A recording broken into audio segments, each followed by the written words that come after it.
Play is the highest form of research, Einstein allegedly said.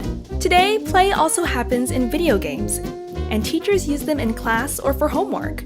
For this video, we teamed up with the folks at G2A, the world's largest marketplace for games, to learn about the 3 dimensions of game design, 4 things games can potentially teach us, and 5 video games that are great for learning, one of which is played at Harvard Business School.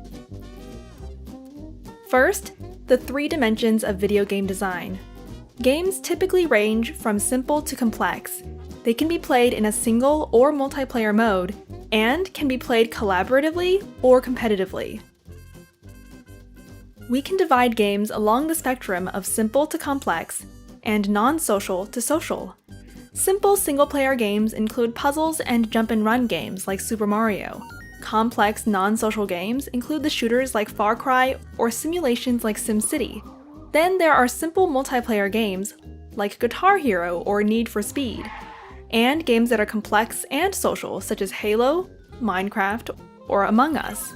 Games can be competitive, cooperative, or both. Complex multiplayer games are usually most effective for learning.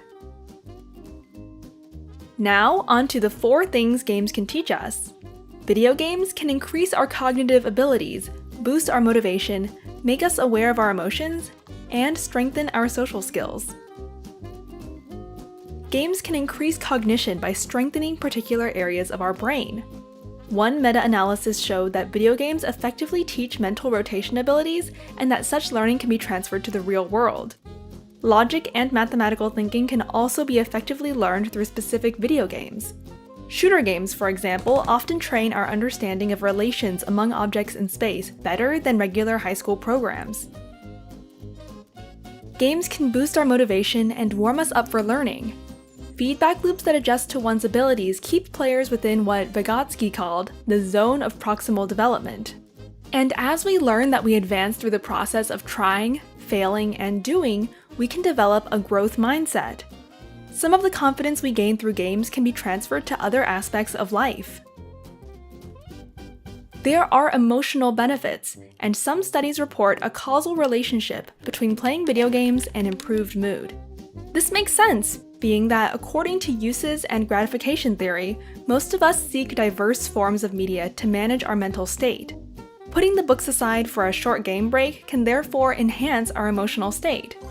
One study reported that gamers often experience high levels of stress, and as a result, learn to manage their emotions.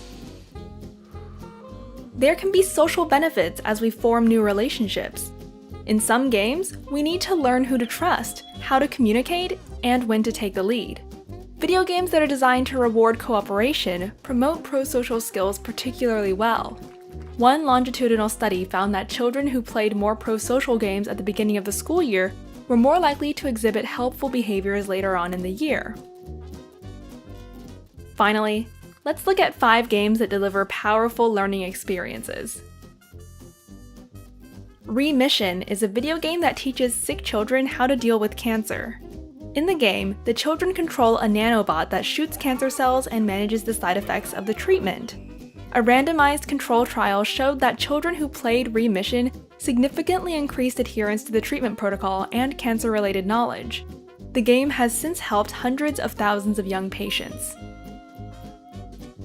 The game Minecraft promotes creativity, collaboration, and problem-solving through trial and error. Players build their own world and alongside apply math and learn about shapes and geometry. Some do electrical engineering and build machines that run in the virtual world, and others explore human history. Its Education Edition gives teachers special control and access to a wide catalog of lessons. In Democracy, players get to know the challenges of being a politician. They learn the basics of economics and discover how policies affect real people. They have to deal with difficult issues like immigration and unemployment, and then still try to win the majority support in the next election. The app Brainquake allows students to learn math in a playful way and without using symbolic language. Controlled experiments showed improved math scores by 20% when 3rd graders play the game for just 10 minutes per day, 3 days a week, for a month.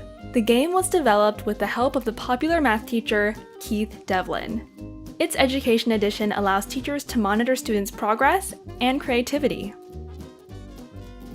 The so-called Harvard Root Beer game is a team-based business simulation in which players manage a factory, a distributor, a wholesaler, or a retailer of root beer. At the beginning of the game, the root beer isn't popular, but then it becomes a big hit. Each player now needs to decide what to do as they examine inventory, anticipate demand, and write orders. The game is played at top business schools because it teaches the importance of open communication and teamwork. What about you? What do you think about the up and downsides of playing video games for learning? And have you ever learned something in a video game that was later useful in real life? If you want to learn more about the topic, the people at G2A have developed a free online course especially designed for teachers. Just check it out at g2a.co/academy, or read the description below for more details.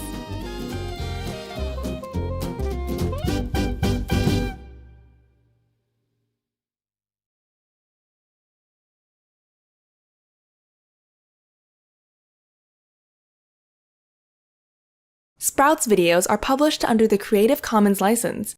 That means our videos are free and anyone can download, edit, and play them for personal use.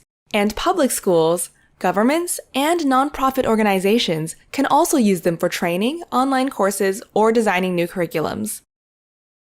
To help us stay independent and support our work, you can join our patrons and contribute. Just visit patreon.com/sprouts. Even $1 can make a difference.